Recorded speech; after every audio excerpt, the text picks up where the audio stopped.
D'abord, pour le principe, il n'y a absolument aucune différence entre une femme journaliste et un homme journaliste. Ça, c'est un principe qui est reconnu par tous les professionnels des médias. Ensuite, pour ce qui est du travail sur le terrain dans des zones dangereuses ou dans des zones de conflit, les journalistes de la radio ont tendance effectivement à être plus efficaces car le matériel qu'ils utilisent est généralement de petite taille. Mais le problème et le danger vient du fait que ces journalistes travaillent seuls. Par contre, les journalistes qui travaillent pour la télévision travaillent en groupe. Donc, en termes de sécurité, c'est quand même une situation qui est plus favorable.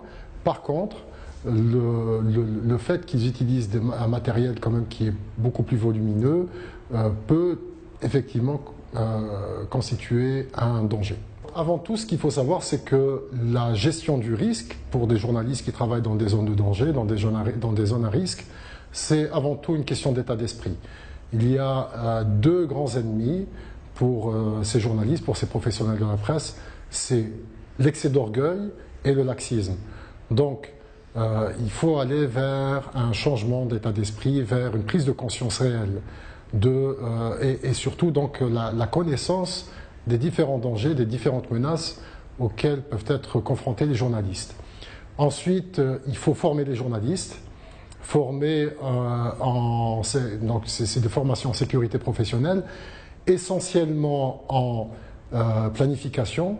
Donc la planification permet de réduire le risque considérablement.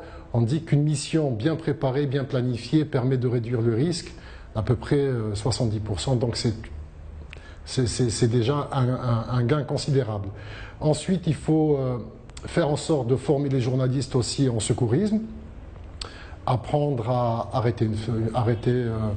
gérer une hémorragie, à gérer des fractures, gérer des brûlures, à faire une réanimation cardio-pulmonaire. C'est quand même assez important pour des journalistes. Et puis, pour des journalistes femmes aussi, on préconise aussi des cours de self-défense. Ensuite, il y a des règles à respecter. Par exemple, ne jamais aller en mission en étant malade, ne jamais oublier ses médicaments si on prend un traitement, ne jamais accepter d'aller en mission si on n'a pas les moyens financiers nécessaires. Enfin, c'est différentes procédures qu'il faut appliquer pour travailler dans de bonnes conditions et donc gérer le risque le mieux que possible. Ensuite, la sécurité professionnelle, ce n'est pas la sécurité des journalistes n'est pas simplement l'affaire des journalistes, c'est aussi l'affaire des patrons de presse. Cette prise de conscience que j'évoquais il y a quelques minutes, c'est une affaire, c'est effectivement des professionnels de la presse que sont les journalistes, mais aussi des patrons de presse qui doivent faire en sorte de former les journalistes, de leur donner les moyens matériels et financiers nécessaires pour accomplir leur mission. Ensuite, la connaissance du risque, ce n'est pas uniquement une connaissance qu'on doit avoir quand on est dans une zone de danger, une zone de conflit. Le danger pour un journaliste peut être partout. En prenant un véhicule pour aller travailler, c'est une prise de risque.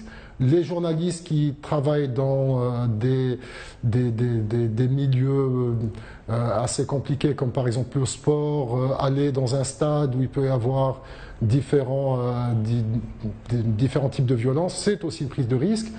Et encore, c'est assez méconnu, mais c'est réel, les journalistes qui font de l'investigation sont aussi peuvent être confrontés à différents dangers.